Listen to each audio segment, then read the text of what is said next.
Welcome to lemon fairy. நீங்க நம்ம பார்க்க போறது ஹேஷ் பிரவுன் எப்படி இந்தியன் ஸ்டைல்ல பண்ணலாங்கிறத பார்க்கலாம்.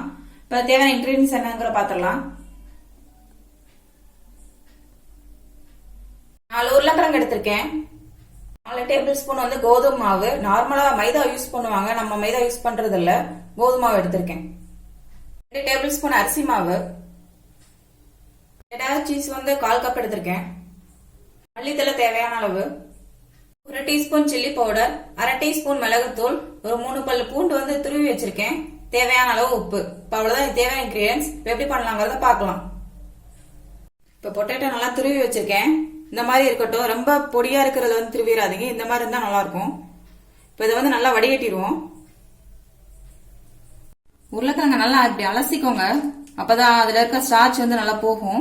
ஒரு 2-3 தடவை நல்லா அலசிட்டு இந்த மாதிரி துணியில வந்து வடிகட்டிடுவோம். சுத்தமா அதுல இருக்க ஈரம் வந்து நல்லா போயிடணும். தண்ணியோட போட்டுறாதீங்க, நல்லா இருக்காது.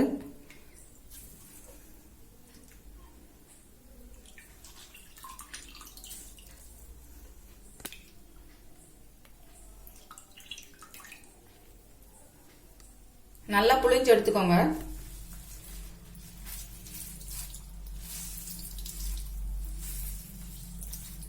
அதுல இருக்க ஸ்டார்ச் ஃபுல்லா வெளியில வந்துடணும்.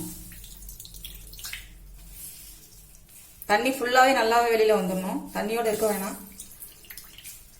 எவ்வளவு மேக்ஸிமம் புளிய முடியுமோ அவ்வளவு புளிஞ்சிருங்க.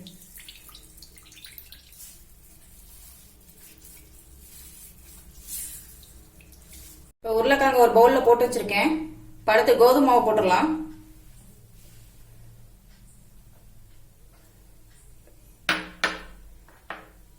அடுத்து அரிசி மாவு,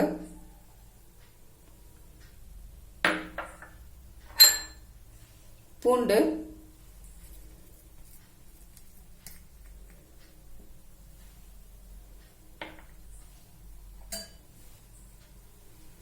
சில்லி பவுடர், மிளகு,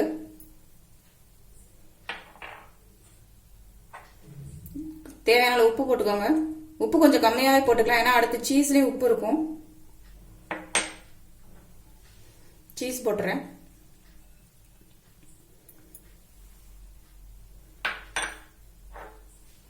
இப்ப மல்லித்தலை.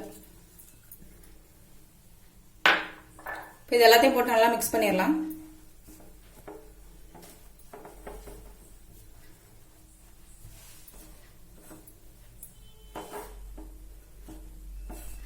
இந்த ஸ்டேஜ்ல இருக்கட்டும். இந்த மாதிரி பிடிச்சா இந்த மாதிரி நிக்கணும். இந்த ஸ்டேஜ்ல இருக்கட்டும். இதுதான் கரெக்டான ஸ்டேஜ். இப்போ வந்து நம்ம ஷேப் கொண்டு வந்துடலாம்.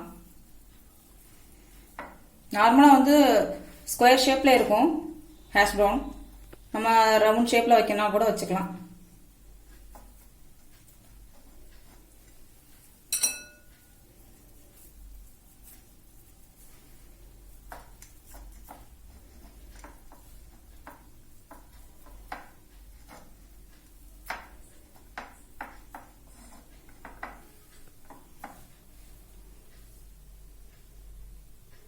இப்ப வந்து எண்ணெயில போட்டு பொரிச்சு எடுக்கலாம். ஷாலோ ஃப்ரை பண்ணிடலாம். டீப் ஃப்ரை பண்ண தேவையில்லை. அடுப்பு ஆன் பண்ணிடலாம். பேன் அடுப்புல வச்சுட்டு தேவையான அளவு ஒரு 4 டேபிள் ஸ்பூன் வர வரைக்கும் எண்ணெய் ஊத்திக்கலாம்.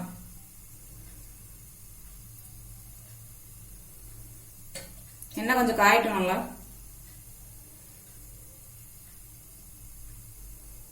எண்ணெய் நல்லா சூடாயிடுச்சு. பொரிச்சு எடுத்துடலாம்.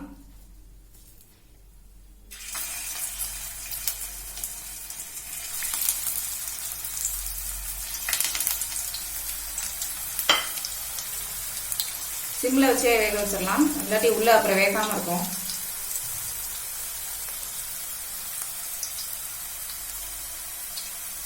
கத்திரி போட்டுடலாம்.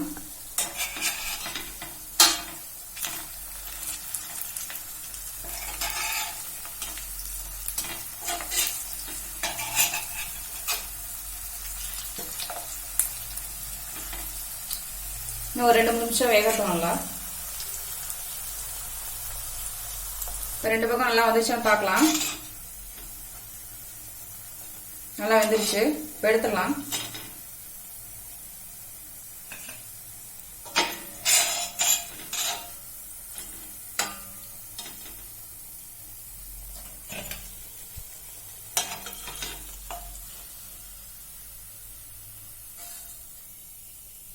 ரவுண்ட் ரெடி ஆயிருச்சு. இதுக்கு வந்து கெச்சப் வந்து ரொம்ப நல்லா இருக்கும். இந்த கெச்சப் வந்து வீட்ல பண்ணதுதான். இது வந்து நான் இன்னொரு நாள் தனியா ஒரு வீடியோ போடுறேன். இந்த ரெசிபியை கண்டிப்பா எல்லாரும் உங்க வீட்ல ட்ரை பண்ணி பாருங்க. ரொம்ப நல்லா இருக்கு. இந்த வீடியோ உங்களுக்கு பிடிச்சிருந்தா லைக் பண்ணுங்க, ஷேர் பண்ணுங்க, கமெண்ட் பண்ணுங்க. மறக்காம சப்ஸ்கிரைப் பண்ணிருங்க. தேங்க்யூ.